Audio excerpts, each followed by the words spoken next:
Welcome to episode 38 of the Eavesdrop podcast. This week, the podcast is brought to you by our friends over at ExpressVPN, DoorDash, and of course, Seagate. And we'll tell you a little bit more about them in just a little bit. But first and foremost, let me introduce my esteemed guest, my man Dougie. That was an awkward handshake. And I will say this: I've never been one.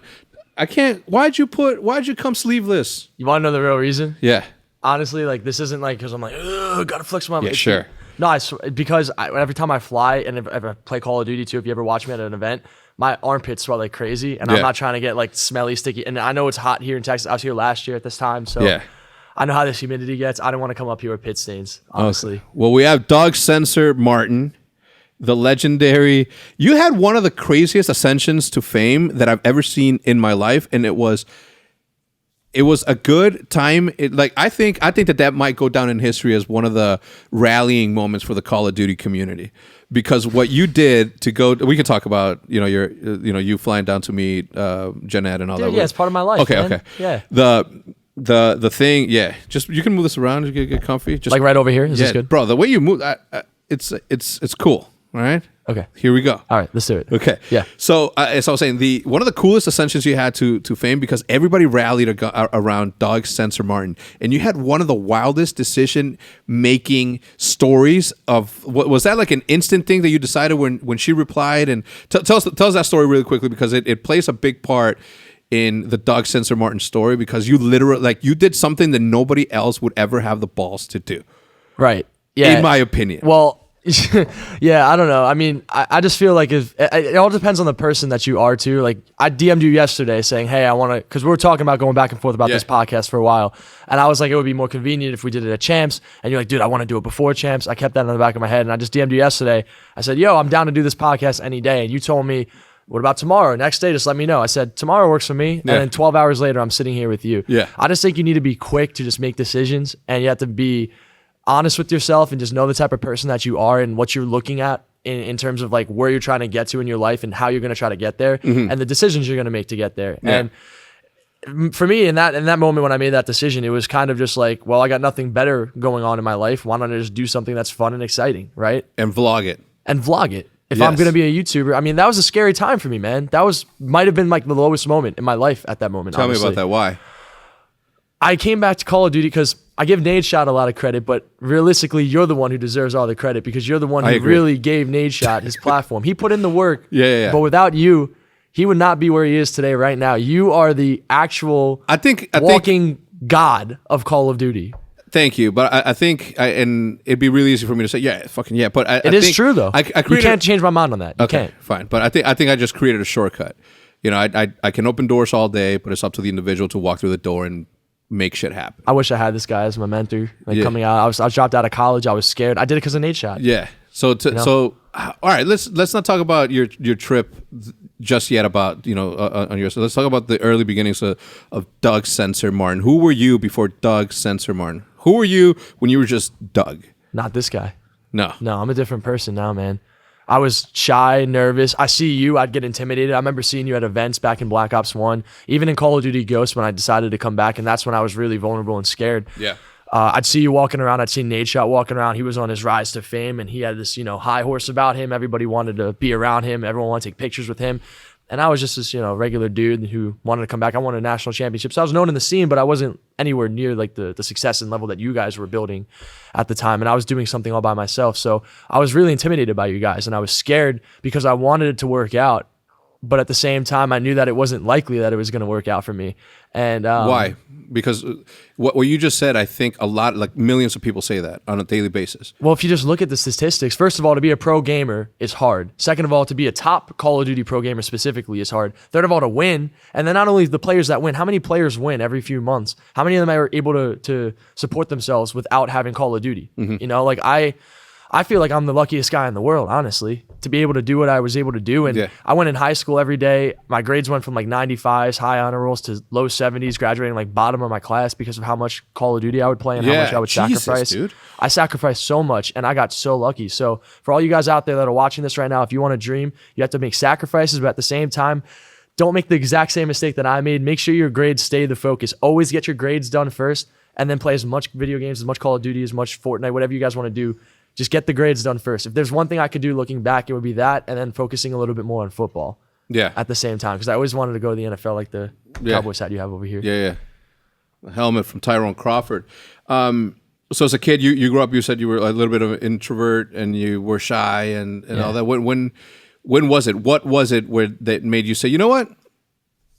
I'm going to transform myself. I'm going to transform from whatever I was meant to be. Had I chosen to not think outside the box for me, because people can have ideas and wants all they want, but it's the execution of those ideas that truly get you to that next level, in my opinion, right? So for you, it would have been really easy for you to be like, you know what, I'm cool, I look all right, I'm not fat, I'm a skinny dude, I'm good. What was it that you said, you know what, fitness, I like fitness, never liked fitness before, but all of a sudden you like fitness and then you take off on this path to get you to the guns. I didn't like fitness. I was the last guy who wanted to work out in the gym. It was actually, again, it was kind of partly you that got me into fitness. Believe it or not, this is one of the reasons. It's my body, baby. Before we get even further into this, I just need to say to you in the camera right now, for all your viewers, and I know everyone knows this about you, but I feel like it's very important I say this because this is my one shot to say it. This man right here indirectly changed my life more than you guys will ever know. If he never set the path he did for Nadeshot, OpTic Gaming, Call of Duty, I would never be in this position today. I looked at what they did, and I looked at Nadeshot, and I hated him back in the day. I thought he was a punk, but I like Nade now. He's cool. We both grew up a lot. We're old. We're like 25, 27. But back then, we were like 16, 17 years old. I did not like him, and I did not like anything about him. And I'm like, if this guy can do it, I could do it too. Yeah. And that was kind of what I told myself. I went to the Envy Gunner Cod LAN back in 2011. Right after I won nationals, I joined Envy. Yeah. And you guys went there. I don't know if you were actually there, but Scump was there. No, I was not there. I know what you're talking about. It was I wasn't Scump, there. Big Timer, Rambo, and I think Merc was the fourth, or JCap was on my team at the time. Yeah. It was Merc. It was Merc at the time. And we did like this little pre-LAN in MW3, and I didn't even go to any event in MW3, but our teams were a problem back in the day. We had good teams. You guys won everything in the game, but I went to that LAN and Skylar was there. Scump was there, Big Timer was there, Stainville, back when Stainville was still playing. And I really looked up to all those guys because they already had set careers in gaming before I left college to come back. And I've known these guys before they had their careers. So to see them grow and to be in the same room as them, playing against them and with them, was honestly really just a privilege and an honor for me. And I wanted to make sure that I took advantage of it. So they all wanted to go to the gym when we were at the Envy House in North Carolina. And I went with them just because I looked up to them. Yeah. And with Skylar and them. It was Skylar. Had Skylar already started to begin his transformation? He already started at that time. Okay. I think he was just getting started into the gym. It was Skylar, Stainville, Big Timer, Rambo, and Scump. Yeah. And we're all in the gym together just working out. And I was definitely the skinniest guy. Yeah. Scump's just started getting his gains. He was starting to work out. Yeah. And I was like, oh, wow, this is actually really fun. I like the feeling of this. And I was like, you know what, man? I'm just going to go home. I'm going to get a gym membership. I'm just going to start working out. And by yourself? Yeah. Like where did you get your routine from? Like your sets and like your strategy to get like somewhere? Is that online or? I had a friend that lived up the block from me who worked out a lot. He was actually pretty jacked in high school, and I was good friends with him throughout freshman to senior year, and it was senior year when this happened. You used to do his No, homework? it wasn't like that. No, it wasn't like that. He was a short jack dude, but him and this other guy that I know, we used to go to his house after school, and then we would drive to the gym, and we would go for a couple of months. And then once the summer hit, they stopped working out. I started going to the gym. I didn't have a car yet, so I'd walk there every day. And I just fell in love with it. I'm like, yo, I'm never going to not do this. Like, I'll go to the gym every day for the rest of my life. It's been 8 years, and I can't remember the last time I didn't work out. It's just because, the feeling. Have you worked out today? No, I'm actually going to do it when I get home tonight. Okay. Which, by the way, again, thank you. This man hooked me up with a first-class flight. He didn't need to do that. It's a short little Texas flight. I'm making him uncomfortable, but dude, like this guy cares so much. Thank you, but it's just that now everybody that I invite to the podcast, I got to get them fucking first class too. It's only because I have followers on social media. Like if there's smaller guys, it has to be with the budget and the sponsors. Yeah. It's only because of that, guys. It's not because but honestly, Hector's such a caring dude. He's always taken really great care of people. He's always been so honest with people. And it's just like I wouldn't rather have anyone else in the position that you're in than you. Thanks, it's man. It's just really cool Thank to you very look at much. you from afar and to see what you've done. And indirectly, like watching your path affected me. And you were one of my inspirations to get into the gym, to start working out and start bettering myself. Explain that. You don't need to look up to a jack buff dude like me to get inspiration for the gym. You could look at anyone that you idolize and look at their work ethic and apply that work ethic in whatever you're going to try to do. Got it. Yeah. So I was like, my physique is great, but not like to that extreme. He had crazy biceps 10 years ago. Yeah, and then I sold them. All right. Anyway, so all right, let's refocus. Thank you very much for the kind words, bro. I feel uncomfortable anytime anybody does that because I don't think that I did anything that I wouldn't have done in any other situation. You know what I'm saying?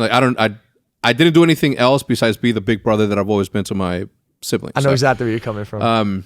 All right, so you go to the LAN, you see Nadeshot, He wasn't at that LAN. Oh, he wasn't? He wasn't on the team at the time. This was before Nadeshot was big. Okay. This was before he was even on the team. I think he was on like the COD content team. This is before Rambo got dropped. For Nadeshot. Yes. This was a couple months Red before Bull. that. Yes. Yeah, okay. That's when this happened. Yeah. Okay. All right, so tell me, beginning. What video games? How did that come into your like how did Call of Duty specifically come into your life? Because I think that it's incredibly to imagine this, okay?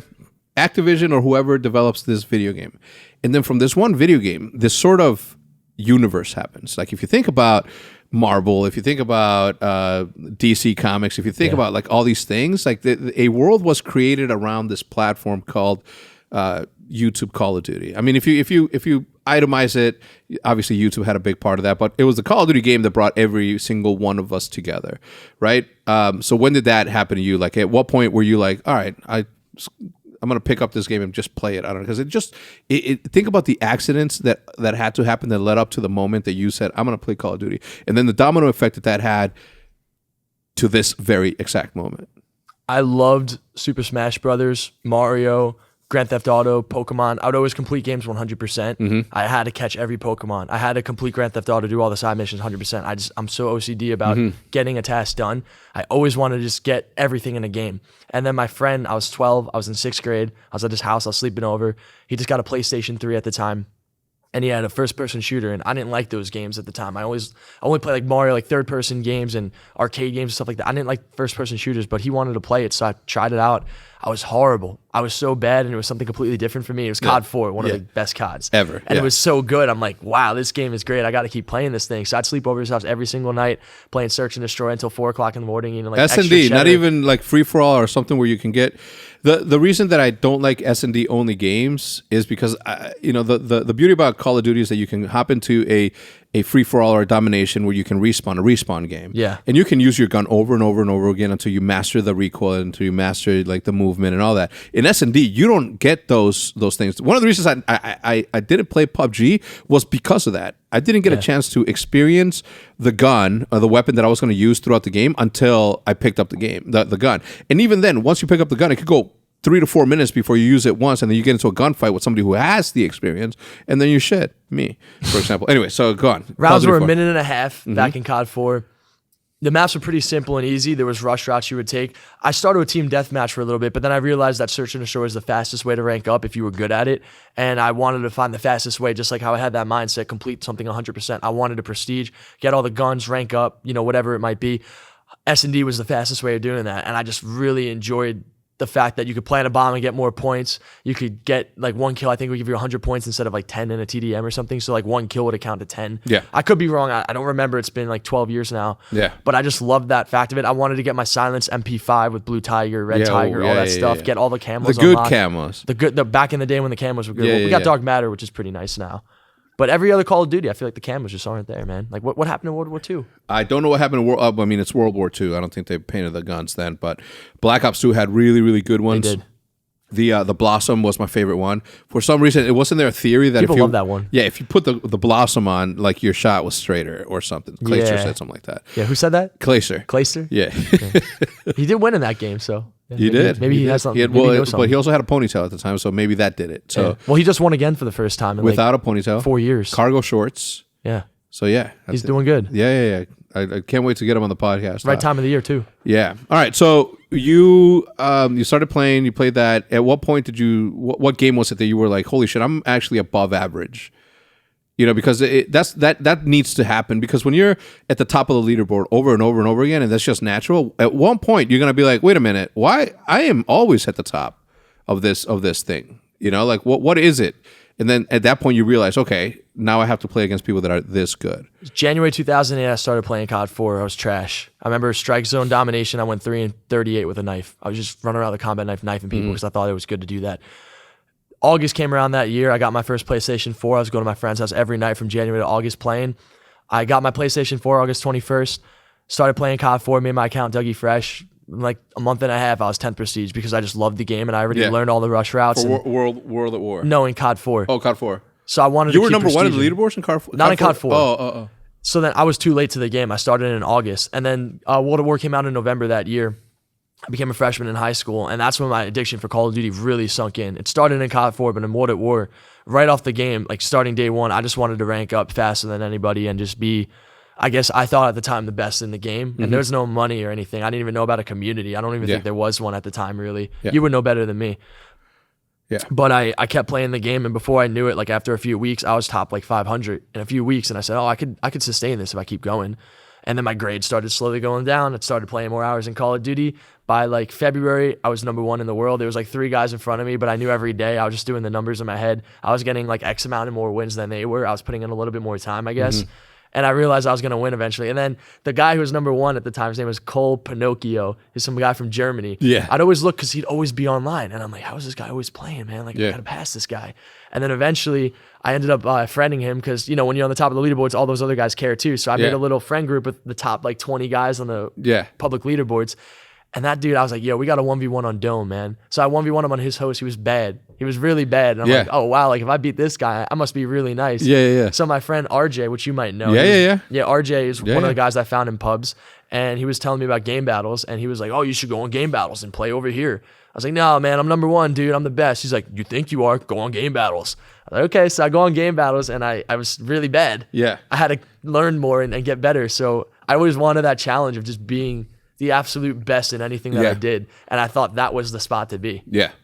I always attribute, and this is something that I've been telling Vonderhaar from the beginning. And obviously, there's like legal things that Activision has to go through in order to approve something like that. But you know, at first they didn't want the cross pollination of casual gamers versus competitive gamers, right? It's one of those things where you want people to have a good time playing the game and not get shit on immediately.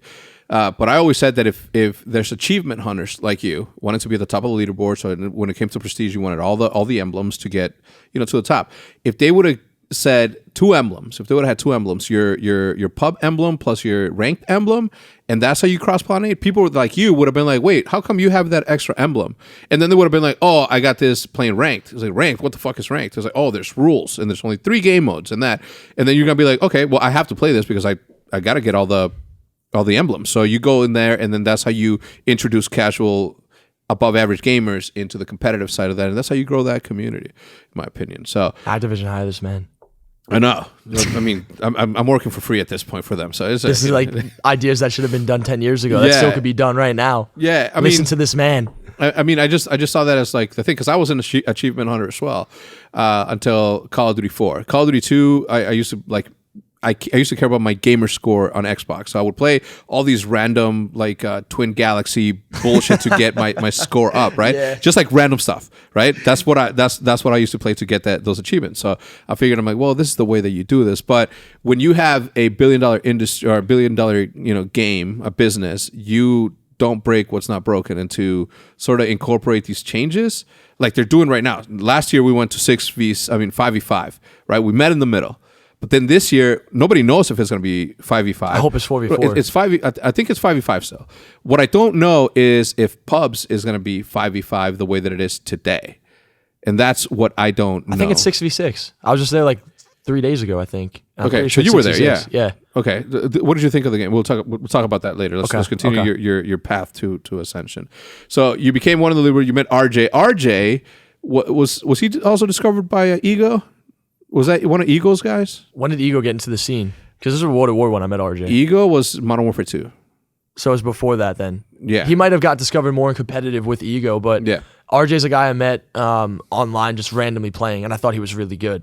It's like RJ, right? No, just like RJ34.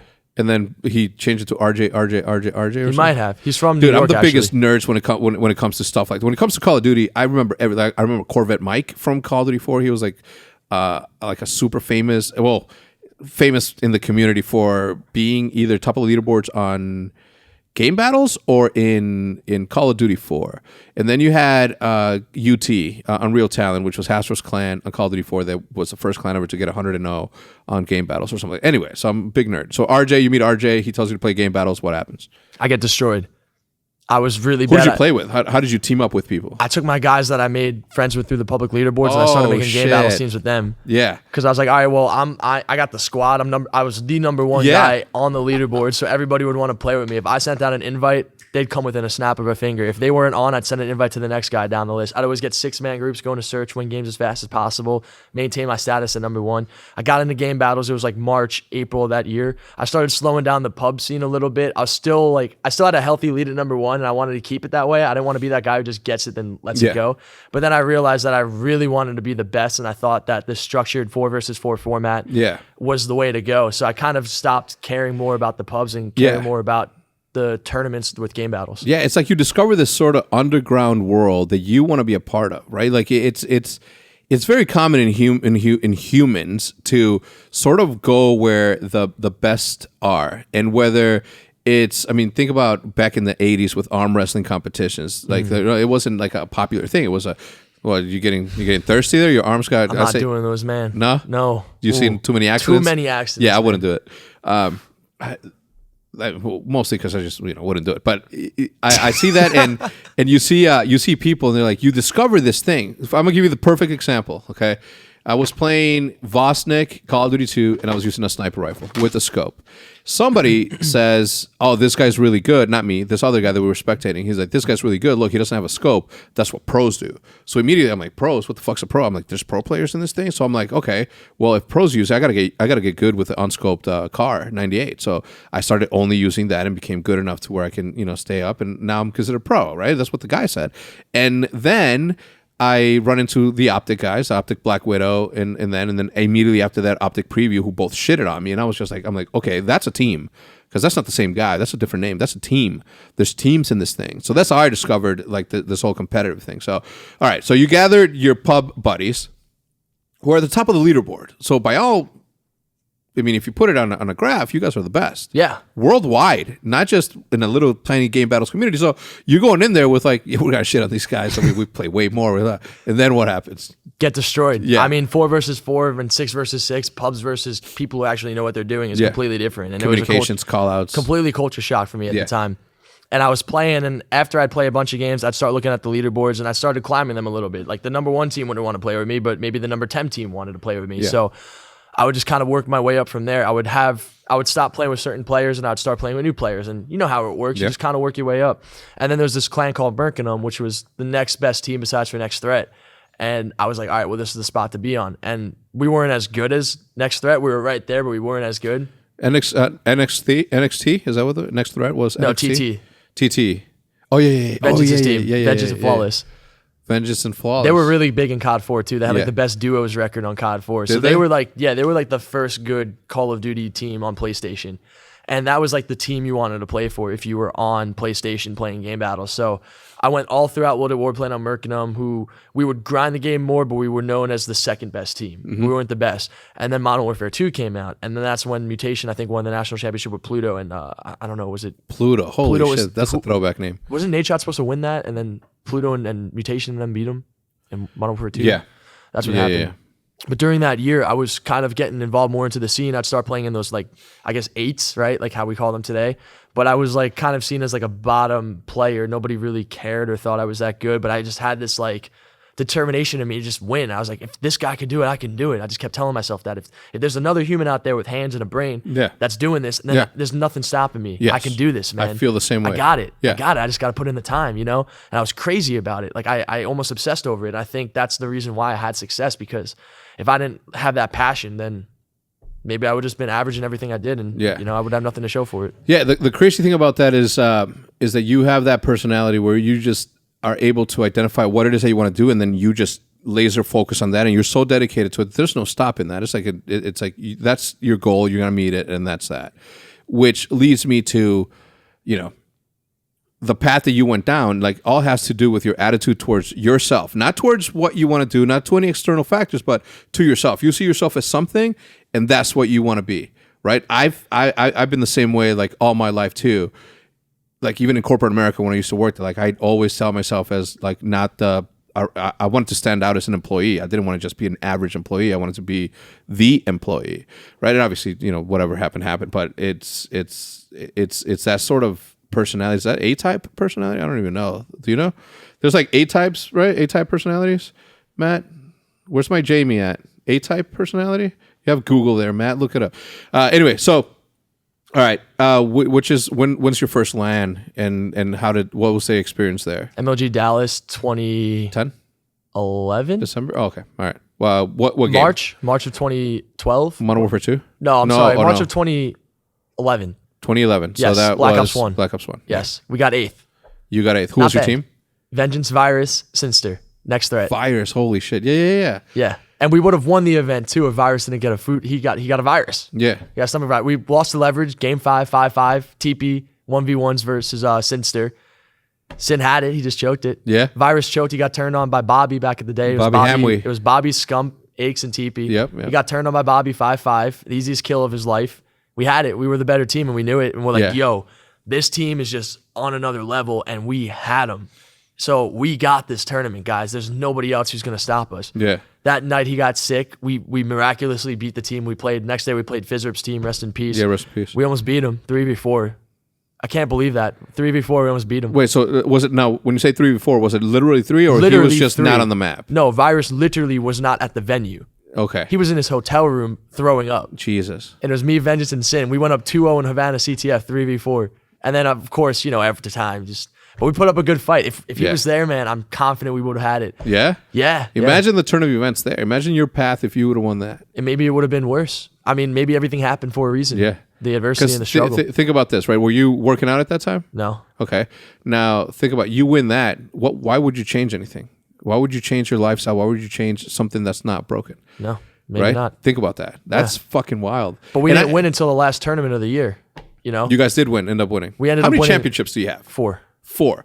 Okay, so no one can tell if you don't have a championship, don't talk shit to Doug Censor Martin, right? Period. Right? That should be a thing. Like, for example, Nadeshot, Ego, Solo, and Rizma. They can't ever talk shit to me. So I beat them on LAN. You beat Nadeshot on LAN? Yeah, on that team. It was me. I mean, I had an okay team. It was me, Rambo, Merc, and Big Timer. What was Nade's team? What I just mentioned. Okay. This is before he was in OpTic? No, he was in OpTic. It was at the VA Beachland with Ego. Ego's VA Beachland. I remember that. Yeah. I remember that. It was Modern Warfare 3. I was just a beast. What made you put Nadeshot on the OpTic team? What was the reason for it? Besides for that ICN tournament where it was Canada and Rambo couldn't play. What was the reason why you wanted Nadeshot on the team? Red Bull. Red Bull wanted to sponsor Nadeshot. And I said, I'm like, well, this can really turn our team into a forward-facing direction if we are able to associate with a brand like Red Bull. And at the time, Rambo was really at his peak.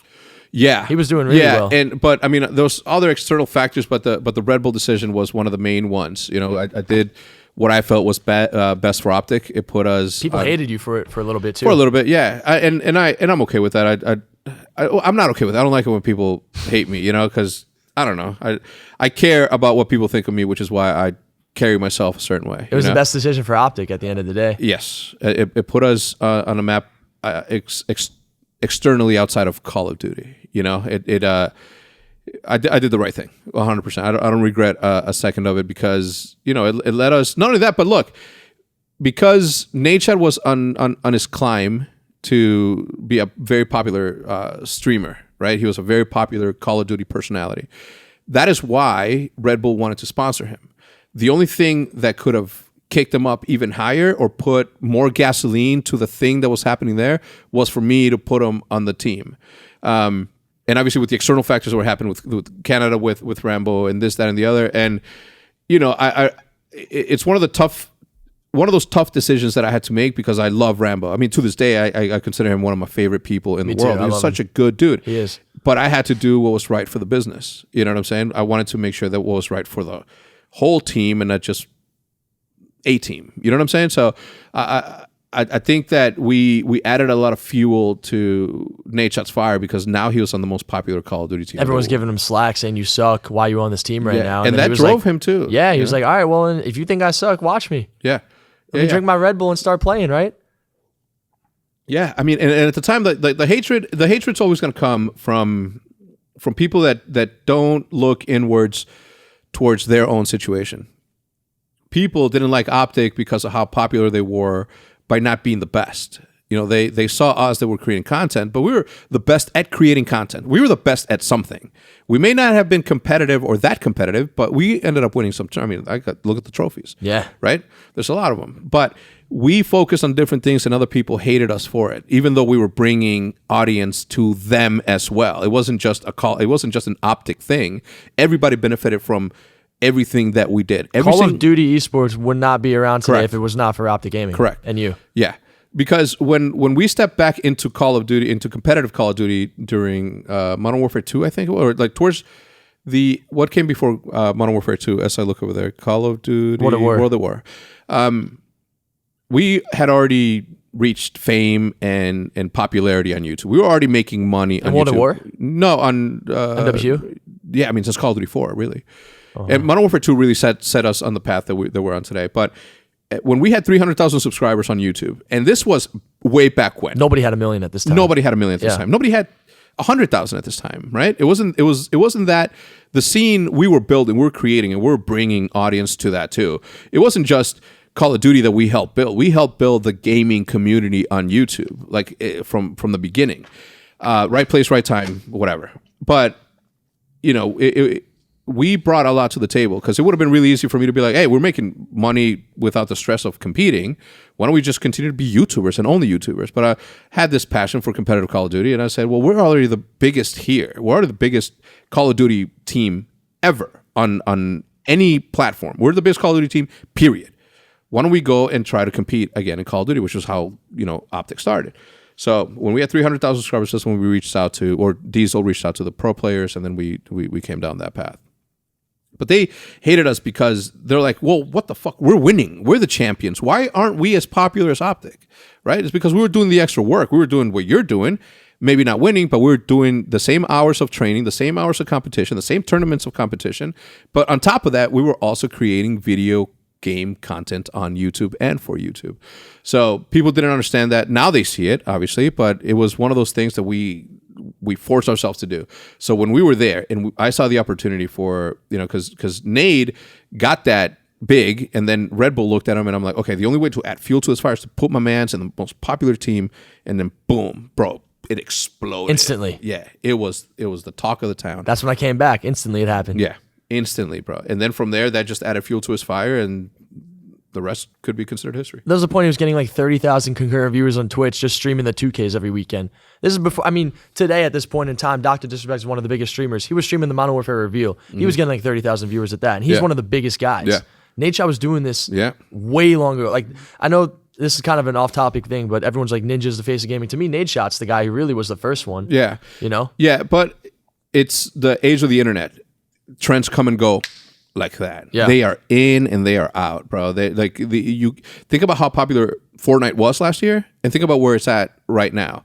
Right? It's still the most popular game, but it's not at the same popularity level that it was a couple of years ago or last year ago. Yeah, 1 year ago. But at the same time, you also have to look at the legions and legions of little kids that don't have Twitter, that don't have Instagram, that don't have, you know, their ability to open up their own accounts to follow Ninja. So although you have, I mean, think about Courage for a second, okay? Think about Courage. Think about how wholesome Courage is, and then look at the following that he has right now. I don't think he has 1 million on Twitter yet, but I bet you that if every single one of his audience members that looks at him or follows him or knows of him had a Twitter account and had the option of following him, he would have over 2 million, over 3 million. I would say at least double. Yeah. Minimum. Because again, you know, that what Fortnite has allowed for, Fortnite is doing what Minecraft couldn't from a competition standpoint, from a spectator competition standpoint. And Minecraft, I mean, look how big Minecraft is. Have you seen PewDiePie's channel recently? Yeah. I think this man has more views in the last month than I have in my whole career. Yeah. All Minecraft videos, 10 million views a day per Minecraft video. Yeah. Minecraft's the best. You know how much money that is a day on YouTube AdSense alone? Oh, yeah. Very familiar. Insane. Insane. I'm jealous of you, Pewds. Yeah. I'm jealous. Bro, his story too is like, he started with Call of Duty as well, right? I don't know if it was Call of Duty, but he was a machinima. I know that he wanted to be a machinima partner. That's for sure. And at the time, we started with Machinima, so like I know whatever he. And this is funny because there's so many theories as to how he became as big as he did. But I remember like one of my business partners in 2013, Eon Interactive was 2013. Yeah. In 2013, one of my business partners at the time, his name was Dante Simpson. He went over to Italy, and in Italy, he met PewDiePie. And PewDiePie at the time was like an upward trend, but not PewDiePie that we know today. And at the time he was on all the screams and all the edits and like the amount of stuff like he came and added something to the table. What most people don't get in this day and age is you can't just turn on your stream and assume that that's the magic. Like, you're not doing anything different, then you're not going to catch the wave that you need to catch in order to become who you want to become. Because like you said, the odds are against you, right? You saw the numbers, you did the math, and you said, I wanted to, but you didn't know if you were going to be able to. Right. So I don't know. It's one of those things, man. We went on a nice little history run there. Yeah. So I guess just taking this all back to the original question you were asking me about. Holy shit! What was the original question? The original question you're asking me was when I was vulnerable. I was 19 years old. Yeah. So I win the national championship with Next Threat. Long story short, I go to the Envy House. We land against your team. I start working out with them. I start hitting the gym every day. Modern Warfare 3, there was no tournaments. Just you guys would travel to those international ones. Yeah. Really, well, not us. Apex. They fucking betrayed me. Apex. That's right. They betrayed me. They said, you know what? I'm gone. And at the time, you know what's fucked up about that? I tell the story all the time, and I'll tell you. All I had to do was pay them $400 a month. But I didn't. My brain didn't understand how I was going to get that money. If I would have known what I know today, it would have been really easy for me to pick up a phone, and say, Steel Series, can you give me $1,200 a month for whatever? We'll advertise. Anybody else, I would have been able to pay them that. Right. But I didn't know that. Right. I was coming from corporate America, no sponsorships background. I was coming from corporate America into a gaming thing where all we knew how to do was make videos. I didn't want to be a fucking manager turned CEO of a team. I wanted to create content. That's what I did. So I was learning as we came. Anyway, they came back and, Modern Warfare 3. Right. So Modern Warfare 3, I stopped playing towards the end of the year. I was actually teaming with Hecz, TP, and Scum before he was on OpTic Gaming. And he went to OpTic after that. I went to Envy. Envy kind of like, there's no tournaments. We kind of stopped playing. We didn't really do anything anymore. I didn't play at all. Then Black Ops 2 came out. I wanted to play with Vengeance again because in Black Ops 1, we won the national championship. But Vengeance, he didn't really care about playing anymore. He kind of just went with the flow. And I ended up making a new team. I was teaming with Clayster, Saints, and I want to say Fears from that Leverage team back in the day. And Fears was just off that Leverage team. He was winning. He was playing well. Clayster was a nobody. I'll never forget. Clayster, he turns his stream on. I'll never forget this. I was teaming with this man. It was standoff capture the flag. He's like, guys, I want to stream. And I didn't really know much about Clay, but I thought he was decent. I'm like, all right, bro, sure. He played with Crowster and MW2. He's like a little ACR. Like, okay, like we'll pick up Clayster, whatever. This guy's nobody at this time. He turns his stream on. He had 6 viewers. I'll never forget. I would turn his stream on. I looked at it. We're like 2 hours into scrims. He has 6 viewers. Yeah. Maybe like one person talking in his Twitch chat. Yeah. And then I'm like, all right, well, this dude Fears is really good. He's got a better shot. He's a little bit more fluid. He's really adamant about not playing with Clayster. I'm going to listen to this guy, and I'm going to get rid of Clayster. And that was the only mistake I feel in my entire life that I regret. Yeah. Out of anything I've ever done in my life, the only thing I regret is dropping Clayster and keeping Fears. Yeah. Clayster ended up doing what he's doing. He didn't pick me up for chance because he qualified, but he needed 3 teammates. He was running like tryouts with a bunch of different players. He held a grudge against me. I was telling him every day, I'm like, yo, pick me up. Wouldn't respond to anything. Jesus. Anything. He did not want to play with me at all, which I could understand. Yeah. He held the grudge. He ended up doing well. I'm like, all right, if I'm not going to champs, I'm not playing this game. Don't play Black Ops 2 at all. And then I went into college. I was, doing my college thing full time for like a year and a half. And then I saw Nadeshot really ascending in Black Ops 2 as I was in college. And I saw the World Championship coming up for the next year. And I said, you know what? Let me give this another crack. Let me come back and let me try this thing out. So back then it was a little bit easier than what it is today. I think it's the same skill, just more players that are good. Yeah. And it's the same exact thing because I came back last year. I was living it. I know it's the same thing. I had Apathy. I thought Apathy was good from Black Ops 1. He was my duo. I ended up winning 3 more championships with him, and he really helped me get to where I am now too. But at the time, I was scared because I came back into Call of Duty trying to do what Nadeshot was doing, but I had no help. Yeah. Nobody cared about me or wanted to do anything with me. I won the national championship 2 years ago now, but I didn't play for a year. Yeah. And I went to the last tournament in Black Ops 2. was strictly business. I had Intake Low and Buck on my Yeah, team. yeah. I played really well. I got the team like top 8. Like I was doing really good. I dropped a 30 kill streak on Mochilla actually at that event too. Moch. Yeah, Moch. 30 kill streak on LAN. It wasn't streamed, but it happened. And after that, I looked at Apathy because he was kind of doing the same thing. I'm like, yo, you were good in Black Ops 1. I like you a lot. We talked. We were on the same page with everything. I said, all right, yo, you and I, we're going to make a team together. And then we ended up picking up Too Quick and Fierce because Fierce came back too. We got top 8 at the first event in Ghost. I don't remember what you guys got at that event. Which one? The first event of Ghost. TK got second to Complexity at the time. Third. I think you guys. We were on a third trend for a long ass time. Yeah. Maybe I don't know. I thought it was like a top 12 or something. Sure. I don't remember. It doesn't matter though. But I was really scared, and I had a lot riding on me doing well at the World Championship. And luckily enough, I had the right guys. I had Saints, Dido, and Apathy. We beat Complexity. We destroyed them. We got the #1 seed for champs, but we didn't win any money yet. And a lot of my career rode on that event. Like I had to do well at the event in order to justify continue playing, because if I didn't do well at it, I would have had no money. I was completely broke. All my money from my inheritance from my grandparents passing away went to my college, which is now gone. I'd had to take out student loans, which I was cool with, but I had nothing going for me. I had to do well at the tournament. And we ended up getting 4th, $25,000. It, justified me playing longer. Beat Faze like 4 events in a row, 3-0, 3-0, 3-0. And I realized at the time, Nadeshot doesn't like me. I'm never going to be on OpTic Gaming. If I'm going to do anything, it has to be on Faze Clan, because they were on their upward rise. They had their YouTube thing, but they didn't really have a pro scene or a competitive scene. They were kind of new to that. But I said, you know what? If Nadeshot did it with OpTic, then I could do this with Faze. So I really tried to replicate what he was doing with you guys on Faze Clan, while Faze Clan was still getting new into the scene. At this time, I felt like you were a well-oiled machine, and Faze Clan was where you were back in Modern Warfare 2 when you were just getting started, because they didn't really know too much about the scene at the time either, because they were just doing trick shots and YouTube videos, right? So I got into Faze Clan because of Proofy, and he had Faze Black. He had his own teammate, and then Proofy left to join you guys. And I called Tommy right away, and I said, listen, I know you only have this team right now because Proofy's here, but I still want to play on your team. But if you guys don't want us, then just tell me right now. Like, there's no harm, no foul. I'll figure something else out. I'll join another team. And he goes, no, man, I want you to be my captain. So that really made me feel great inside, because I was intimidated by Tommy too. What a good guy, right? Yeah, what a good guy. He was taller than me. He was, he had this like mysterious vibe about him. Yeah. I'm this like really young, dumb guy that's trying to just learn things. I didn't know what was going on at the time. I just trying to be a walking sponge, and I just wanted to be something with myself. Yeah. And I thought I could do it with Faze. And he made me his captain. We won the first 2 championships for Faze. We beat you guys, and that really was one of the things that jump started me. Yeah, which one was that? When the AW Open. That's when Hecz had his accident on his hand. He had his accident on his hand. But even before that, we won Nashville. We beat Denial, which was really good at the time, and 2 best-of-5s to win it. We got that championship for Faze. Karma wanted to go to, I think, OpTic Nation. Parasite just was being Parasite. He didn't want to play with me in Apathy. Yeah. A bunch of players egoed us going into Advanced Warfare. No one wanted to play with me in Apathy for some reason. And like Nameless and JCap, for example, I put them on blast. I hit them up. They're like, no, we don't want to play with you guys. I was like, okay, that's fine.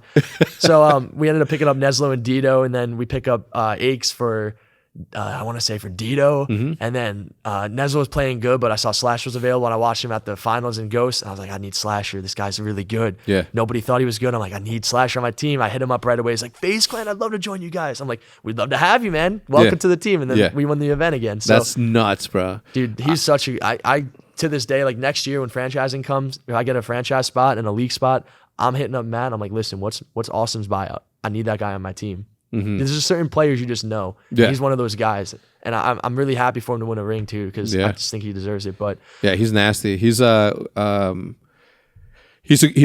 staple in the community, because he's like one of the realest people out there too. He really is. Yeah, and he's fucking incredible. He's not like a brand. He's not like a vlogger. He's not a YouTuber. He's not an entertainer. But he's a great pro. Yeah. He's a great pro. Absolutely.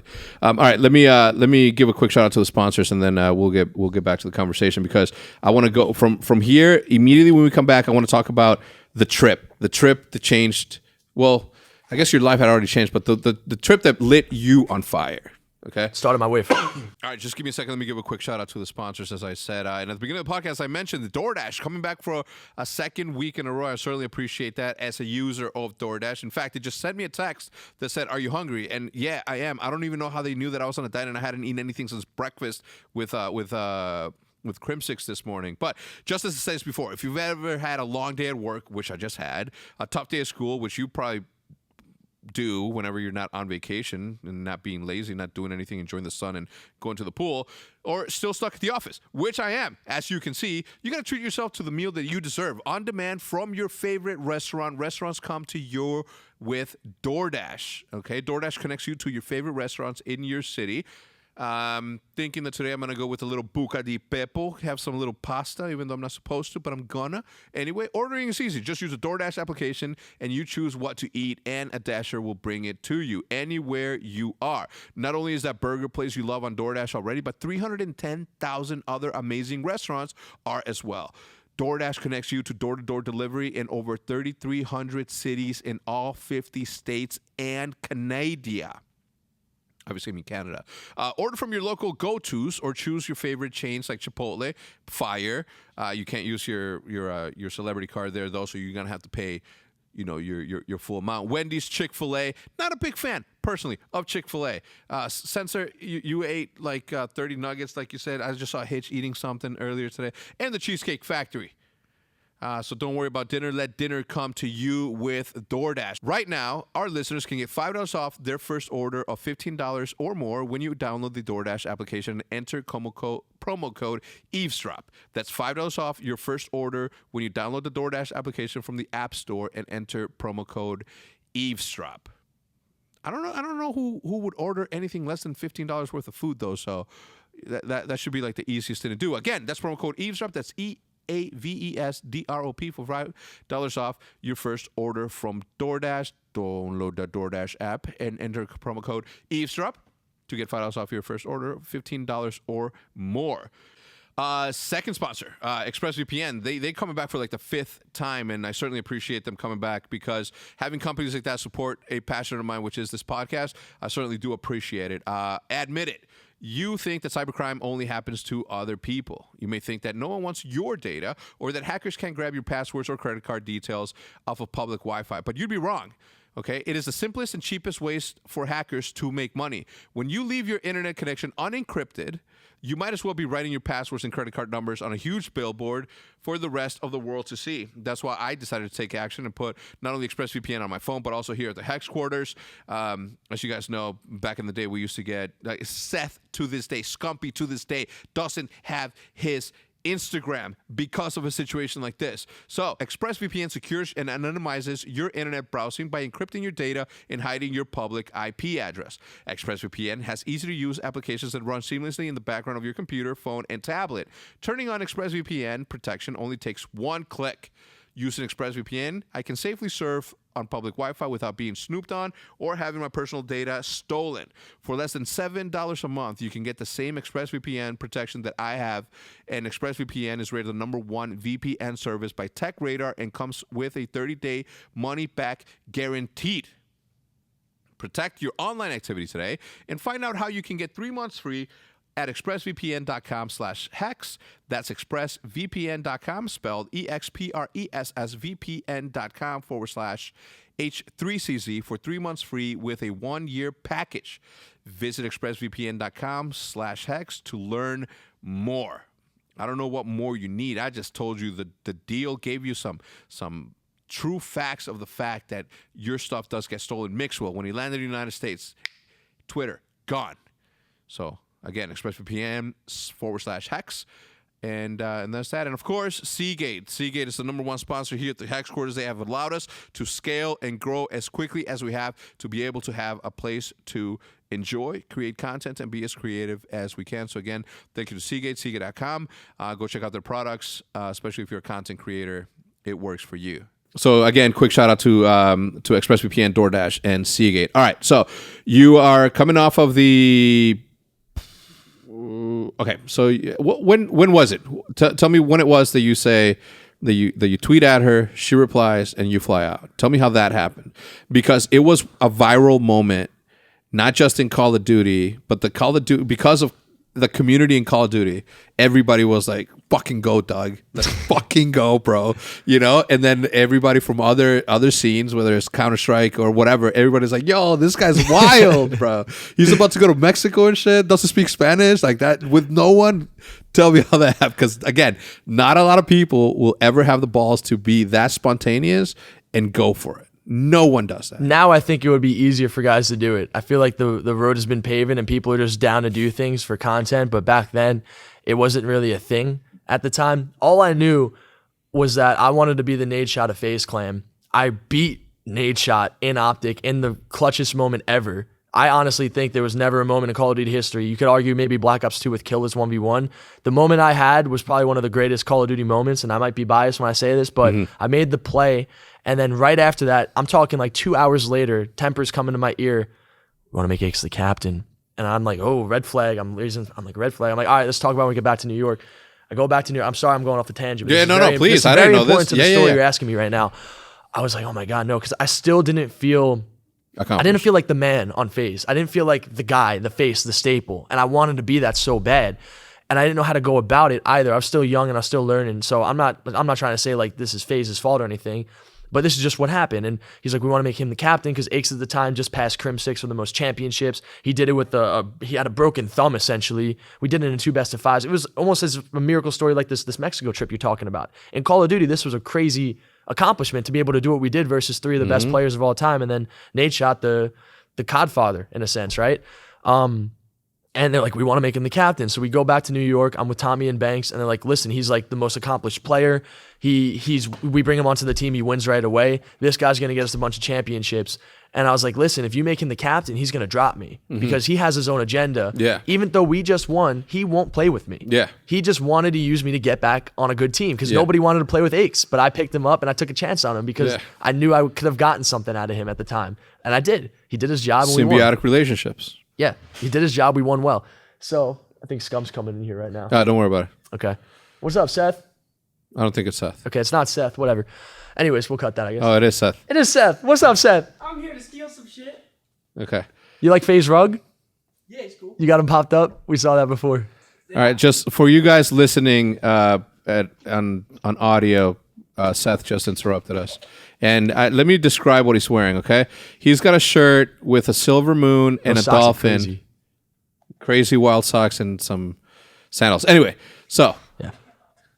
So we do what I thought was the impossible. He's like, we want to make Hecz the captain of the team. I was like, if you do this, I'm not going to be around. Like, not that I don't want to. I just know I won't be around. No, it's all good. Like, whatever, blah, blah, blah.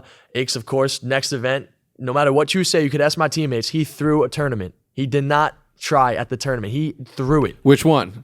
UMG Orlando, the one you guys won. Okay. He threw the tournament. Tell me about that. Well, they changed the meta from the BAL, which we were great with, to the ASM, where we had to use a submachine gun. Yep. I was doing great with the ASM. I didn't care what I would use, but I liked using a sub because I always used it in pubs back in the day. We're playing great. We're doing well in the league. We'd win every 5-5 search. We were such a great search team. We were winning. We're doing well. We were top 2 team in the league in terms of record. Going to the event, this guy just did not care. I've never seen anything like it in my life. I know you had him on your podcast, and when I saw you guys talking about that event, Columbus, and saying, oh, you won with Censor, it got me so mad because I remember exactly what happened. You could ask Slashy, you could ask Apathy. This man went into the event trying to lose. It was the hardest thing. The first map of the event, Detroit Hardpoint. I don't know if there's going to be VOD of it. I was like triple positive, and we lost the map by like 5 points. And Slasher was getting upset. We had a team meeting without Hecz, and we're like, we got to get rid of this guy. Yeah. And Hecz, he does his magic. He finesses people. He throws the event. He goes, yo, Slasher, man. We got champs coming up. I'm a world champion. Yeah, I'm flexing my non-existent biceps and my manipulation tactics because I know what I'm doing. I'm a Call of Duty legend. Yeah. Team with me, and let's do this together. He gets Slasher to go on his side, and then they go against me in Apathy. They get me in Apathy dropped off the main team. They picked up Enable and Parasite. Me and Apathy are left to dry. And Faze, doing a nice thing for us, gave us a second team. Yeah. But at the time, there was no free agents. The only 2 possible free agents we had were Study and Proofy. Yeah. That's it. And we couldn't do well with those guys. When you change up half your team, what's going to happen, man? Yeah, you're going to struggle for the first couple of them for sure. Oh, yeah, it was tough, man. And after that, you don't make the league because the team's not good. And then before you know it, you're just not playing anymore. And I'm just sitting there on the sidelines trying to make a career with YouTube and content creation, which I don't know where it's going to go yet because I have I have a couple 100,000 subscribers, but I don't know if this is going to really take off and be something I could sustain for a long period of time. I'm not on the Faze team, which was like my backbone and like my crutch, the thing that really made me feel secure. There was the thing that I really wanted to do with my time and my passion, and I didn't have that anymore. And I wasn't on the main team. I wasn't even on the side team. I'm just making content. So the guys are in New York. They're at the Faze House. I'm going there every day. I got Adapt texting me. I got Blaziken texting me. I got Faze Tico texting me, telling me to come over, make videos, make content. Yeah. And we're just having such a good time every single day. making videos, hanging out all day long, going back home. You're good.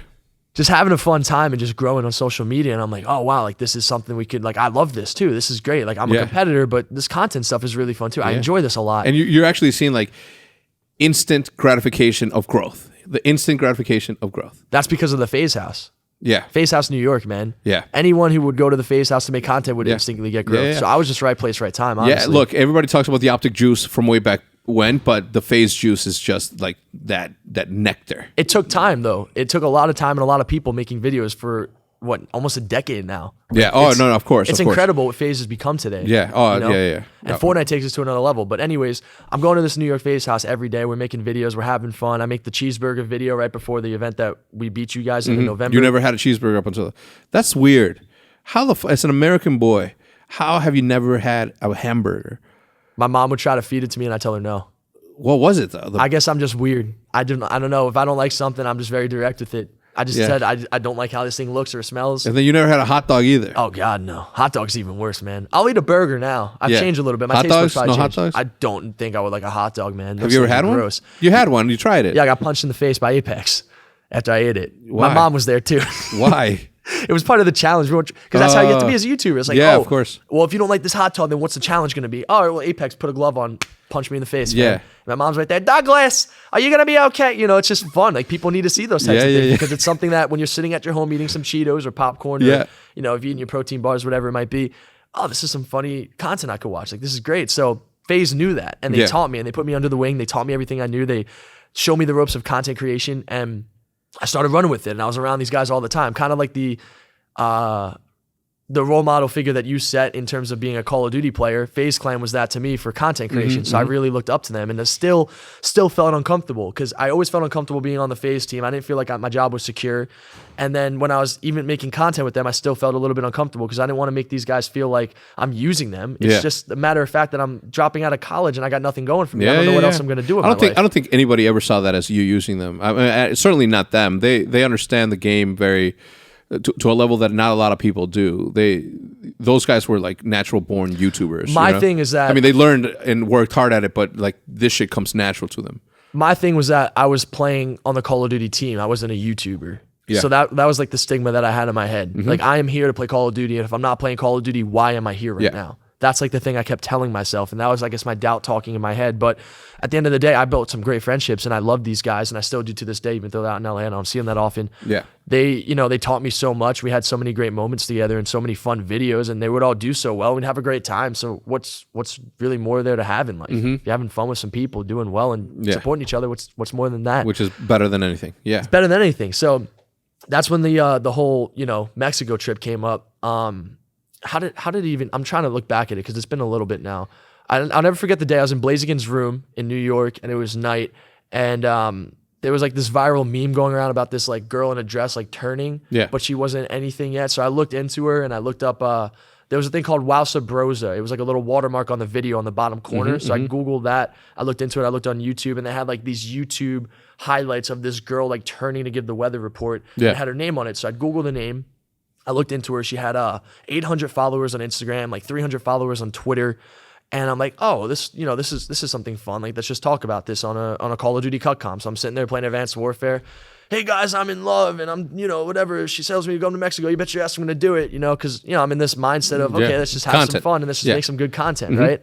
And then before I know it, like it starts taking off. People instantly started saying, yeah, go do it. So I'm like, yo, Lucas, Blaziken. I'm like, yo, Luke, should I do this? He's like, yeah, man, just go. Just book your flight, dude. So I'm sitting there, I'm contacting this girl, I'm talking through Google Translate, and that's how it all really came to fruition. I took a selfie when I get there, and then instantly, I'm talking like within a day, starts going viral, and then like 100,000 followers on Instagram a day, every single day. And I'm like, oh, wow, like this is probably not going to be something that I'm going to want to be around. But it ended up working out for a little bit of time. And then I realized, as you're growing up, because I think I was 20 at the time when I started dating this girl, and we broke up over a year ago now. So at this time in my life, I'm just trying to go with the flow and have a good time. I'm some 20-year-old kid with no money to my name, and I'm trying to make a career in entertainment. Let me just go with it and have some fun. Let me be open-minded. I know what my morals are and I know what my boundaries are, but I need to advance in this world. And if I'm going to advance, I got to do something different. So let me have some fun and do something different. So if I'm not harming anybody, if I'm not lying, cheating, stealing, and I'm having fun, and again, go do it. We go back to the symbiotic relation because she benefited from this as well, right? It wasn't like you're the only one creating content. Like, she got a massive following. Content always goes both ways. It helps everybody. Everybody. There's not 1,000%. There's not a winner and a loser. No. Some people grow and scale faster than others, but it's all going to help. Everyone always all helps. helps. And I think that in a situation like that, it was the entire Call of Duty community. At this moment in time, we claimed you. Like, everybody claims that that's not just Faze Censor. This Call of Duty Censor. That's our Censor. And everybody's like, it was like, what? I was like amazed by it. I'm like, there's no way that this dude's gonna go down there by himself. It was kind of scary, actually. Yeah, you think? It wasn't scary Did you know anything about Mexico? Have you ever seen any movies? I just thought bad things in my head from everything that I've heard. I was on the plane and I had a dream that my plane was going to crash while I was on the plane. And it kept like repeating over and over. That would have been better than being kidnapped. You know what I'm saying? Yeah, it really would have. So, and I'm not saying that would have happened. Like, Mexico's obviously very safe. The motherland. Well, I was born here in Texas, but I lived in Juarez until I was 13. Anyway, so I'm like, I don't know. I'm like, I wonder where the fuck he's going. And I'm like, all right, he'll be fine. He's gonna be fine. There's nothing's gonna happen. Did you take public transportation to where you were going, or did you grab a taxi? No, she met me at the airport that day. Okay, she met you what was that like? Because you guys super awkward. You guys talked for what? 2 days, 3 days? A day. 1 day. 1 day. Which adds on to the fuel of this thing. I mean, good looking girl, sure. I get that. But still, to go down there, and I guess she was in the entertainment business, already in Mexico and doing her whatever. But no way has she ever had the amount of interaction from an entire community, though, and specifically the Call of Duty community. There is no bigger community on any social media platform than the Call of Duty community. Maybe now, but Fortnite now. But then none. Call of Duty was unparalleled for decade. Still really big too to this day. Yeah, of course. I mean, if you look at the esports personalities following in comparison to, call it League of Legends or Counter-Strike. Doesn't compare. No, it doesn't compare. No, we were ahead of the game in that. Like, we did a really good job at overpopulating a single platform and made it ours, goddammit. Absolutely. So I think that to me was like when everybody saw you as more than just the Call of Duty player. You transcended. You became like you called it, the Nadeshot, right? You weren't just a Call of Duty player. You had done what a lot of people to this day are trying to do but aren't able to do, because a lot of people are professional Call of Duty players, professional Counter-Strike players, professional Fortnite players, but they've never. Well, Fortnite's easier, but you've never been able to transcend aside from being just that. There's only two other guys, really, Nadeshot and Scum. Yeah.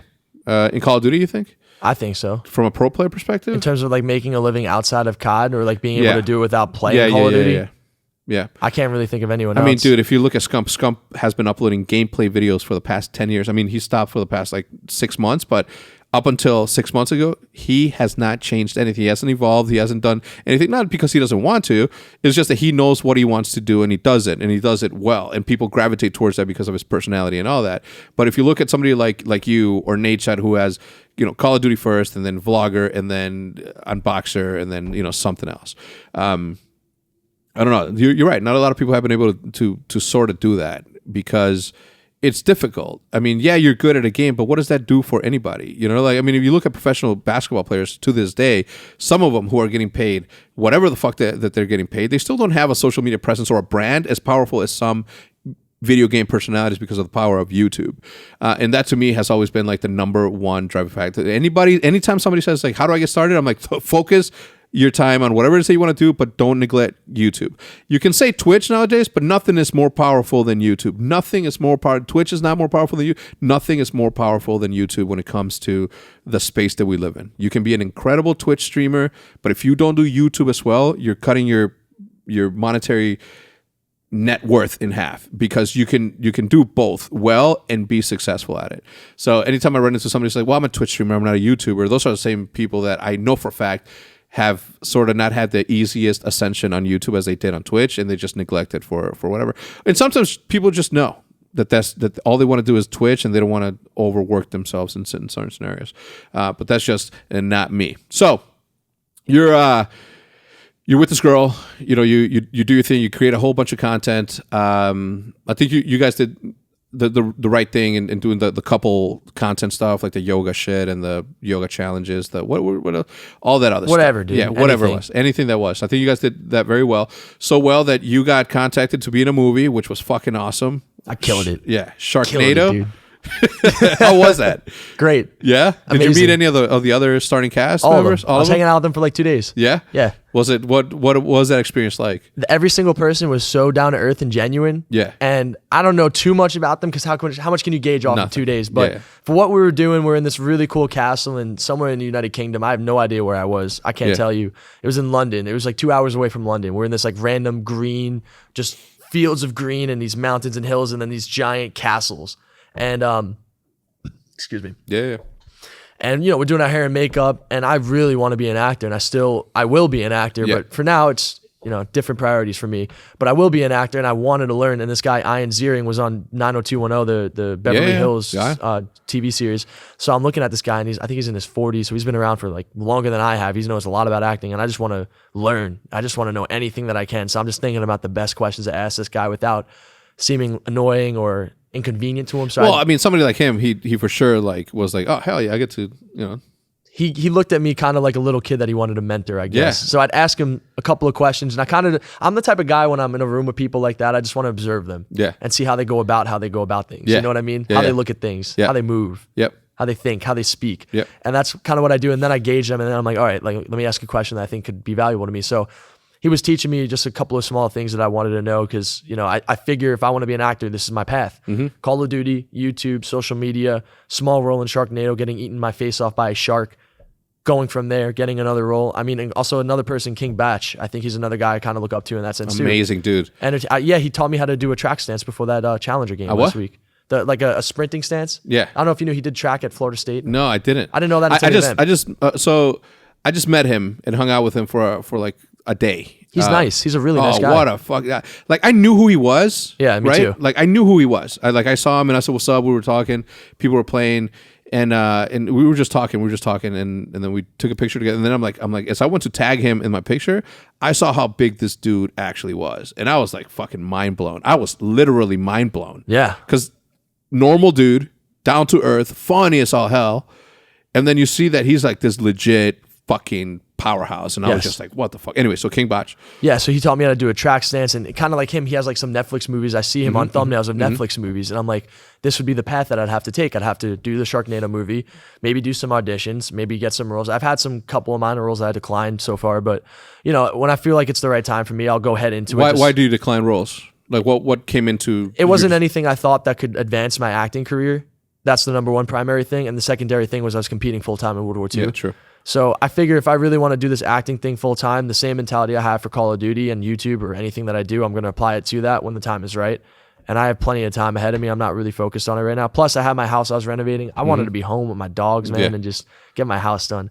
But going back to that, the Sharknado movie, it was great. All the people were amazing. When I was on the plane, I just rehearsed my couple of lines that I had a couple of times. I kept replaying them in my head, envisioning realistically how it was going to go. And everything I envisioned was exactly what it was. Yeah. And it's actually really difficult. The scene where I get eaten by the shark, I'm in this van because we were supposed to do it in the chopper, but they only rented the chopper for half of the day, and they are strict with their times. If the chopper is only until 5 p.m., Yep, it's 4:59 with 59 seconds, that chopper is turning the key off or turning the key on and it's flying away and it's off the set.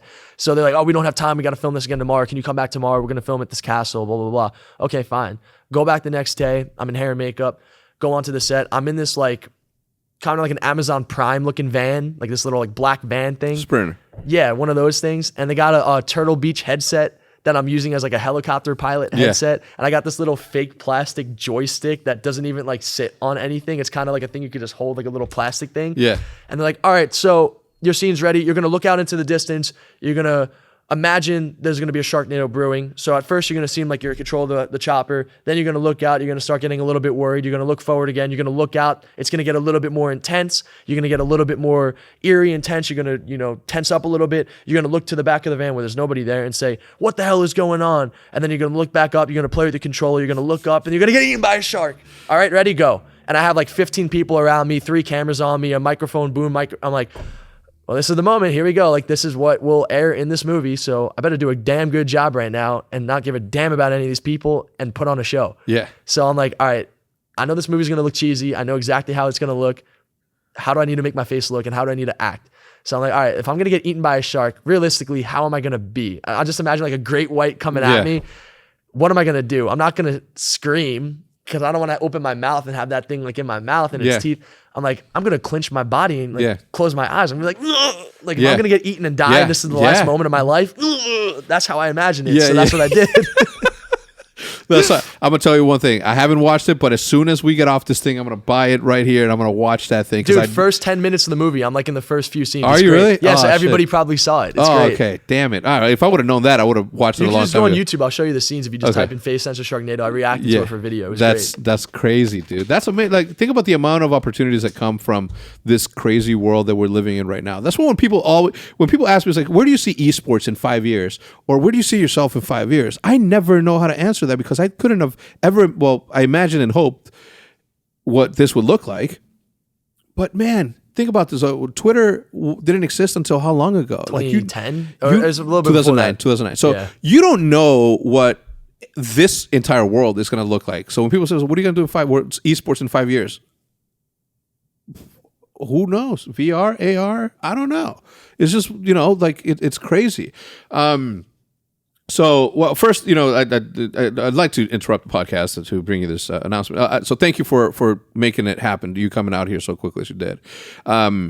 Because I know that you wanted to do it at Champs, and I would have done it at Champs. I got a dope suite for people to, come in and do the podcast. But, when you said, let's do it before Champs, I hit you up like you just said, and I'm like, well, what's good for you? Tuesday, Wednesday, Thursday? Because I'd move everything around for this podcast. This podcast to me is one of my passion projects that I've always wanted to do and haven't been able to because of me running OpTic by myself or whatever. And now that I have the ability to do this thing, I drop everything for it. So today we're shooting 2 podcasts, yours, and then later when you take off, I got another one to film. And anyway, so I'm having a really good time. So thank you. Now I want to get down to the nitty gritty part of this podcast. Okay, we're going to talk about the Cod burner, and I'm going to tell you my experience with the Cod burner. Okay? First, let me ask you this: are you confirming? Are you for sure that it's this dude Edgar, or the person that is Edgar, or are you not talking about that? Yes, that's him. Okay, I always thought it was either him or the Swede. Is that his name? The Swede? It's not Swede. No, I know Swede. Yeah. I know who you're talking about. But now I know that it's not him. But I knew that I knew it was one of them that was the Cod burner leaking stuff because the Swede was always hanging out with Karma, the Swede was always hanging out with the boys, and I knew that was that. So my first interaction with the so-called Ronald. Yes. What do you mean, Ronald? Is that his name? His name is Ronald. His real name is Ronald. Ronald. So it's not Edgar. It's not Dexter. Ronald, Dexter, Edgar. No, I'm sorry. Ronald, Dexter, Padilla, Burgos. Okay. That's his full name. Okay. I don't know whether he is or isn't the Cod burner or not. I don't know. I mean, I see your line of proof. I could give you the actual evidence and proof of it. Okay. I have his full legal name and his business LLC, which is Edgar Allan Pawn Enterprises, which is his Twitter. So I don't know if that's a coincidence. It's also registered in Atlanta, Georgia, which is where he lives. Mm-hmm. I don't know. So I'm just gonna tell you the quick pain points that I had with him. Overall, like I never really had a bad experience with him, and I do appreciate that you did this for the community, just in case somebody was gonna get whatever, taken advantage, scammed or whatever. But in my experience with that was let's call it the beginning of Infinite last year. At some point or another, when things started to become a little bit more turbulent with an OpTic, somebody came, and I think it was either Seth or Ian that came to me and said, "Hey, Cloud9 wants to pick us up. They're trying to buy us out and trying to do that." And I'm like, that can't be. That's not true. I'm like, Jack would have hit me up. This isn't true. He's like, no, this guy works for Cloud9 and he wants to put a Ferrari in Seth's hands and he wants to sign him to this thing, whatever. And I'm like, I don't know if that's true. He's like, yeah, look, he's offering us fucking $90,000 a month and this, that, and the other. And I'm thinking to myself, I'm like, one, I've been around long enough. I know how money works. I know how money in esports works. This isn't sustainable. There's no way that this is a thing. So, and I know for a fact it's not fucking Cloud9. So I go into the office, and at the time I was still talking to the people at the office, and I tell Chris, I'm like, Chris, you need to send a cease and desist to Cloud9 right now because blah blah blah blah. And he's like, okay, well, let me reach out, and he reaches out, And he's like, they don't have anybody by the name of Dexter that works there. And I'm like, dude, Scumpy's fucking telling me that this dude works for Cloud9. And I'm like, all right. When he said that, I'm like, okay, cool. This isn't real, so I don't have anything to worry about. All right, so I'm like, whatever. I'm just gonna be that. So I look at Scump, look at Kramer. I'm like, yo, just it's not true. So just don't let it mess up your mind. This isn't a reality that's happening. He's like, okay, cool, all right. You fast forward a couple of months to World at War or World War II. When, this happened before World War II came out. Yeah. Oh wow. Yeah. This was what game was being played back then? Before World War II is IW. IW. You guys won the world championship in that game. It may have been. Yeah, it was in between IW. It may have been World War II. Okay. Anyway, it doesn't matter. You fast forward a couple months towards the end of World War II. Seattle. Yes, that's where I remember meeting this guy. Okay, so Seattle. In Seattle, this whole thing was, when Atlanta was before Seattle? Yes. Okay, so in Atlanta is when this really became a thing that I was like paying attention to. Because what was happening in Atlanta was that there was this one person offering Seth and the guys a whole bunch of money to become, whatever. They're like, yeah, we have blah, blah, blah, blah. And at the time, it was really messed up because they were trying to get rid of the Call of Duty team, and I was trying to fight against it. But at the same time, I was like, you know what? If they're going to go somewhere and they're getting paid, who am I to stop them from that? I'm never going to stop anybody from making money, right? That's not the way that I roll. And I'm like, okay, well, let's look at it. So I sit down with the guy's agents. The guy's agent was Dan. I sit down with Dan, and I'm like, Dan, there's this guy that's offering this thing, and I can't be a part of it. So they want to get rid of him. So it's a mutual thing. So have the conversations. So he hits them up, and this guy, this group of people, because it wasn't just Edgar. I'm just gonna call him Edgar because that's what I don't know, man. And again, to this day, I've had zero interaction with him. Right? Maybe one time in Vegas when Swede introduced us, and that was that. But aside from that, I've never had an interaction with him, and I was just like, all right, whatever. It's who am I to stop anybody from trying to make money, right? Like it's what it is. But to break up my family, there's something completely different. Right, so Dan tells these people, I'm like, if you're serious, this is what we want. We want you to put X amount of money, X amount of millions in a bank account or an escrow that is going to sit there, and it's going to be withdrawn from to pay the salaries that you're promising. Proof of funds. Yeah. Well, no, proof of funds, that can be doctored. That can he literally wanted to have an account in which is, for the players to be safe. And they're like, and that never materialized. So the second time I'm telling them, bro, it's I'm like, this isn't real, Seth, or this isn't real. It's another thing. Anyway, the boys drop, or they part ways with Formal and Karma. Right. And then we go through this sort of like long process of, Damon, being sought after by everybody. Everybody wants to get Damon on the team. Yeah. And I'm in the mentality. It was like, okay, no, now, everybody has understood what happened. Everybody understands the mistakes. Everybody knows that we fucked up. Let's get the family back together. Let's get, Damon. It's a great move. Yeah. And then during this process, as I'm trying to get Damon, to come back, in the back, I hear this voice, not in the back in reality, but like as this is going on, there's a background noise. This Edgar dude trying to say, no, we're gonna start a team with Damon, I think John at the time from LG, and somebody else. And I'm like, dude, I'm not gonna allow that to happen, right? This isn't something that I can't, in my right mind, as somebody who is supposed to look after these dudes, I'm not going to allow him to make the mistake of going to somewhere where there's literally no proof of anything. You're a great man. Yeah. So the dude flew down here and took them out to dinner and stuff. And then like a week later, that's when I went down to talk to Damon. I walk in, I sit down with Holly for a little bit. I explain everything. I'm like, look, the guys, we've all made a mistake. Like obviously Hitch and I knew that wasn't the problem. Hitch and I knew that neither Damon or it was just an inner team bullshit. So I went in there and I'm like, look, it sucks. What happened sucks. All right. I know that, but we need to just get back on track. Obviously what was happening in Infinite in the background didn't help any, but in me trying to keep the team together, I went over there out of my way and I sat down with Holly, gave her the explanation about everything, told her the plan and all this. And I'm thinking to myself, I'm like, I get that this guy may have a lot of money. I don't know whether he does or doesn't. He does, maybe. Who doesn't have money these days? But we have a team and an infrastructure and a brand that we together are powerful for.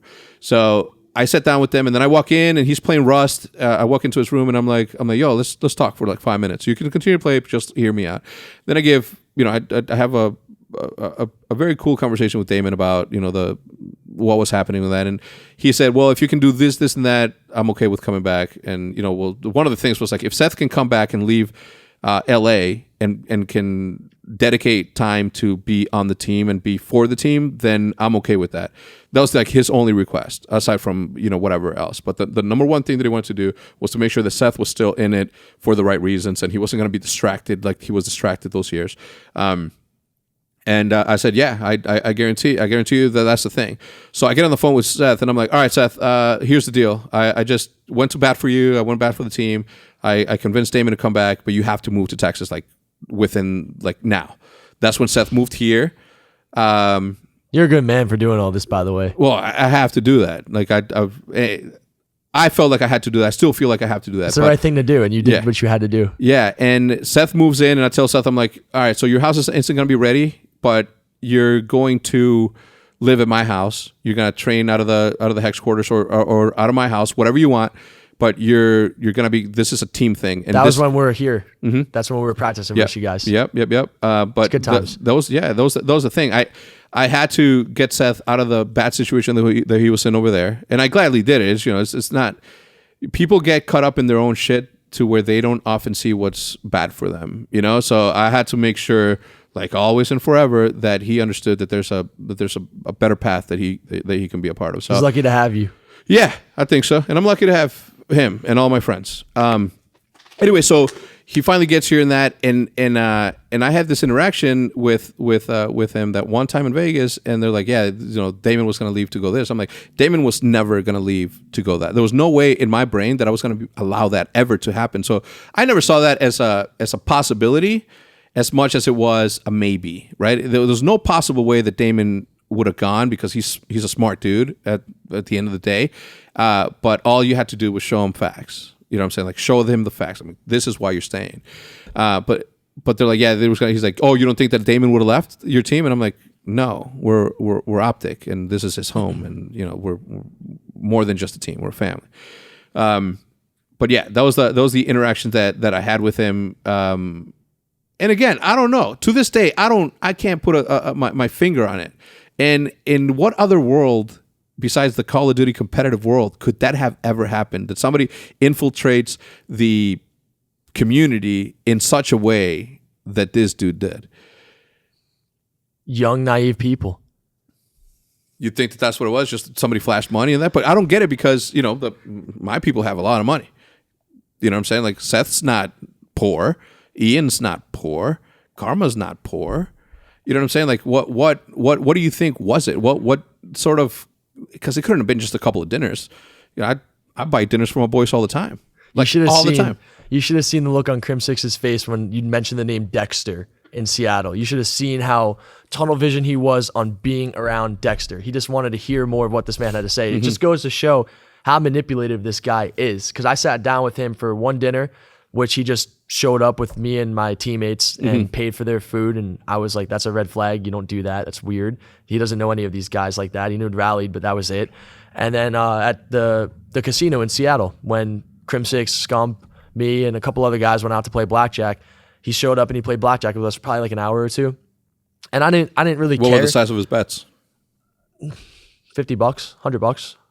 Nothing too crazy, but he made it very clear, like he would be like with his watch, like flashing it out. What kind of watch was it, do you know? I didn't remember. It wasn't a Rolex, but it was something nice, I'm sure. He just kept telling people how much money he had. I mean, tell number one, it's the size of his bet. I gamble with Nate and Faze, and Faze doesn't gamble anything less than like 1,000 a hand. Nate doesn't joke around either with blackjack. I've been there. Yeah, so so that's a good indicator right there because people who have disposable like that, you don't just show up and play 50s. And especially if you're going around telling everybody how much money you have, you'll be proud to do $1,000. Like for me, I remember in Vegas in IW, I went down to the roulette table. I will say this though. I'm talking shit about me right here, okay? Because Fwiz at many times has made fun of me for only betting 100 on a hand when he's got like 500 on whatever on the side bet. So I guess I just disproved what I just said. The size of the bet doesn't really matter, but it's a good indicator. You know what I'm saying? No, it doesn't. You don't. Yeah, I see where you're coming from, but for the same time, for me, like I like to gamble, and sometimes I do the $25, $50 bets, but.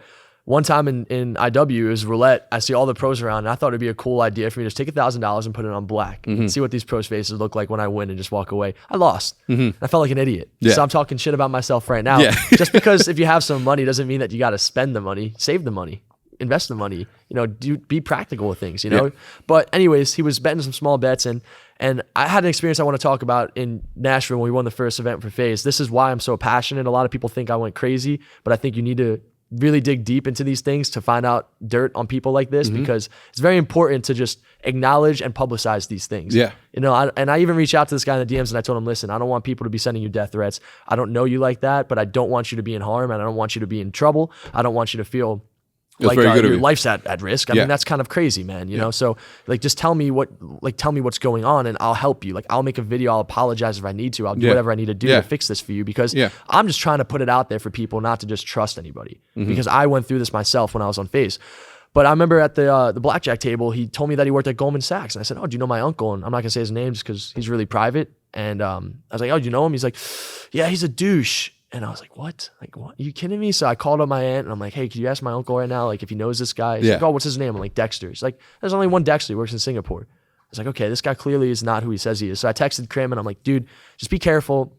Don't do business with this guy. I don't know what he's feeding you, but just don't do it. Because the way I see it, I came out with Call of Duty, Faze Clan, going to Mexico, making this career for myself, doing all these crazy things, and I don't need to play Call of Duty anymore. I want to, but I don't need to. I know Krim probably still needs to play Call of Duty. And even though he's doing well, even though he's making a good salary, I'm sure, even though he's made a lot of money in these tournaments, and he has, some good brand deals and stuff, he knows that the second that this all ends, he's trying to figure out his next big thing. And if he could cash out now, getting $90,000 a month, even if it's $20,000, $30,000 a month, he's going to look into that and he's going to want to do it because that's what these players would do. No matter how big OpTic is and how great and amazing, which it is, how big it is, they're still going to look for those opportunities because that's what I did when I was 19. Yeah.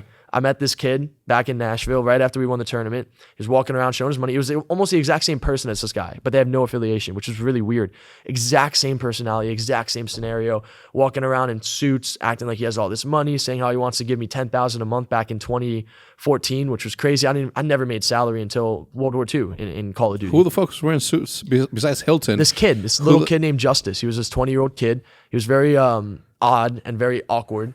And I got him in a room with Temper because I thought this guy could have invested with Faze. And I didn't realize how naive I was at the time that he was full of shit. And I felt so ashamed of myself to bring a man like that into a room with somebody who I idolized, like Tommy. Yeah. Like, I wanted to build a great relationship with Tommy and do business with him, kind of like you and Nate did. And here I am just tarnishing that because I believe this idiot, and I'm gullible enough to believe it. And I saw the same exact thing happening with all of these players. And I don't talk to the players every day, but I play with these guys forever and I care about them. And I want our scene to do well. And I want people to be in good hands. Yeah. And I knew this guy wasn't anything good. So the Cod burner stuff started coming out. Trust but verify. Exactly. Yeah. Exactly. So the Cod burner stuff started coming out. I'm like, oh, well, I told Ian what I needed to tell him. Yeah. But then he started leaking a bunch of things and just saying things about people's lives. And it was just weird. I didn't know what his motive was. And it was kind of curious to me. And then when Krim's manager and him separated and he said the Cod burner is that guy, I tweeted and I was like, hey, is that the guy that goes by Dex? And everyone said yes. And that's when I really started looking deep into him. Because the Cod burner has always, look, we've never had any leaks. And I pride myself in the fact that we don't have leaks in OpTic. So when all this stuff started happening about like some of the stuff was just so off that I was like mind blown. And people believed it though. Yeah. Like when I saw, I was like, yeah, Hector can't get the money together. I can, he was making that up, right? Like he was just writing that and saying that about you. Well, yeah, I know. Hector can't get the money. I can literally make 2 phone calls and I can have whatever money I need to do whatever the fuck I want to do. Like but it just didn't come out of nowhere. Like I worked to be able to have the reputation that I have today and the accomplishments I have today to be able to have the networking opportunities that I have in that scenario. So Right. I'm reading on these things and I'm just like, I could have at any time gotten in there and say, this is false, this is false, this is false. But I'm adding on to a drama that doesn't need to be talked about. So I ignored it as, for up until this moment. I really never have talked about it. Like nobody has ever known the story about him coming out here and doing that. Like there was no need for it. Right, there was no need for it. Now that it's that sort of chapter was closed 2 weeks ago when you released the video, which was a very good video, by the way. Thanks. I like everything about it. You did a fucking great job. But once that was that and that chapter closed on that, I figured I'm like, okay, now I can talk about it. It's nothing that anybody can onto that, or this is something that's going to get too big to handle or too big for us to just dial it back, because it's important in the position that we're in with the audience that we have that we do everything in our power to make sure that what we say is true and none of it can be misconstrued to be something else. So I think it was time for me to have that conversation. That's why I wanted to bring you out here like immediately. I wanted to do the podcast as soon as you dropped that because I wanted to tell like my little interaction with that sort of story, because it affected it. It affected a lot of the things, and we disproved it immediately that wasn't a thing. And yeah, a lot of people got bamboozled in my opinion, but we also don't know if he really does have money. Like that's something that we don't know. He could, in essence, have all the money that he says he does, but it is the way that he went around it that was like weird. You know what I'm saying? Like Seth. Anyway, I wasn't. Never mind. All I'll say is that, like I was telling you earlier in the podcast, how I have so much respect for you and what you've built. I never want anybody that I know to go from being associated, affiliated with something as prestigious as what you have done in this scene to something with somebody like that. Yeah, that's the only thing I cared about. And also, I really did feel like people would be in danger at the time, because why would he lie about an apartment that he owns that he doesn't own? I'm not going to get into this video. If you guys want to see it, you can go check it. It's an hour-long video. But we'll put it in the description, Matty. Yeah, because it's a good video. It's a good video. The main priority of the video is just to show you guys that you can't always believe what you hear, and you have to just do your research. And it's very easy for somebody, like even for me, I feel like I'm very trusted by people and I have great intentions, and I feel like people would listen to what I have to say. Yeah. It would be very easy for me to manipulate anything. Yeah. Like I could tell people something and make them believe something that's not true, and I could really do harm if I tried to do that, but I don't. And this is a guy who came in with great manipulation tactics, who knows what his motives are. Still to this day, nobody knows, and maybe he'll tell them one day, but just the fact that this guy wouldn't be honest if he wants to stop by the Eavesdrop, I'll gladly have a conversation with him. And I've said this to him privately in a DM, which was a few days ago, and I said it in my video as well. If you want to come out and tell people who you really are, because I've told people your real full name, and people could find out that you have a dad who's a doctor and you have a big family, like they could look it up. It's all public information. Yeah. It's not like I'm doing anything illegal here. Yeah. This is all public stuff.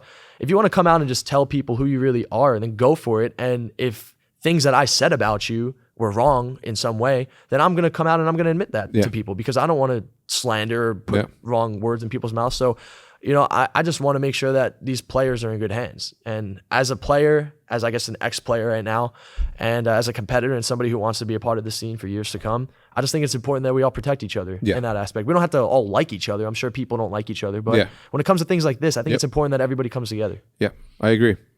Community first. It's the way of the world. If you have good intentions and you know what else though too is that the people.